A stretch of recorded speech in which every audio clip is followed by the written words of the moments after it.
Patrimoine. Salut sur vous.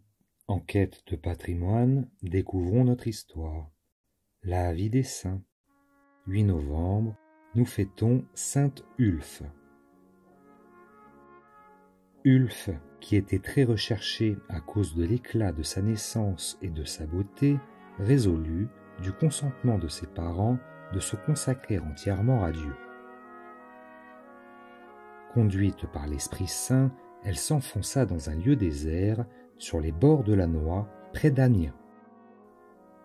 Épuisée par la fatigue et par la chaleur, elle se désaltère à une fontaine qu'abrite aujourd'hui la chapelle de Sainte Ulfe et s'endort dans un profond sommeil. Elle voit en songe la Sainte Vierge resplendissante de lumière, portant sur la tête un diadème. Elle tenait dans ses bras l'enfant Jésus. Une phalange de vierges éblouissantes l'escortait. « Ulfe, ma fille, lui dit-elle, puisque tu as choisi mon divin Fils pour époux sur la terre, ton union avec lui durera autant que l'éternité. Mais il faut d'abord passer par les épreuves. C'est ici que tu dois demeurer et te sanctifier. Après ta mort, ce lieu deviendra l'asile de saintes religieuses qui marcheront sur tes traces. » La vision s'évanouit. Ulfe se réveille. Effrayée de sa solitude, elle prie la Sainte Vierge de lui venir en aide.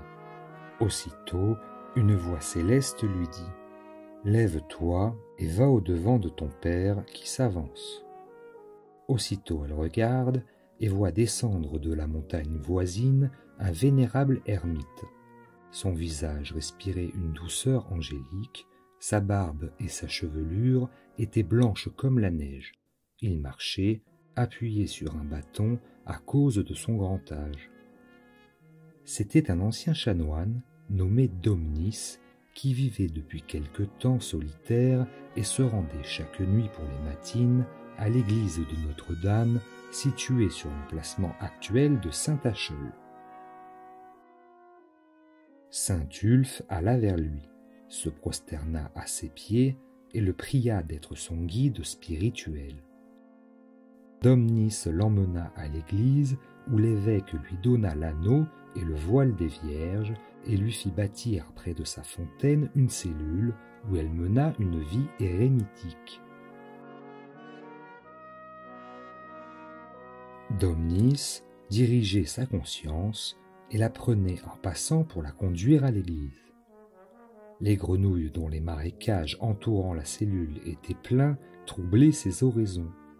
Elle obtint par ses prières que Dieu leur imposa silence. Une jeune fille, sainte Aurée, obtint d'être sa compagne dans la solitude de Bove. Plusieurs autres ayant demandé la même faveur, Ulfe fonda, pour elle à Amiens, un couvent dont elle confia la direction à Aurée. Elle allait les visiter tous les jours et elle en emmenait quelques-unes avec elle dans sa solitude.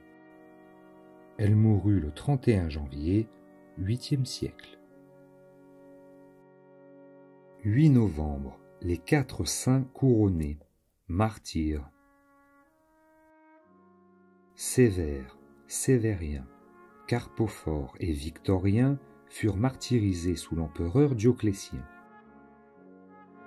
Leurs noms n'ayant été connus que plus tard, ils ont été célébrés sous le titre des 4 saints couronnés. Un 5e nom vint même s'y ajouter, celui de Simplice.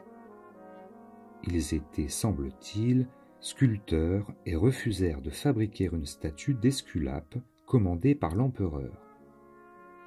Une basilique romaine sur le mont Coelius porte le titre d'église des 4 couronnés.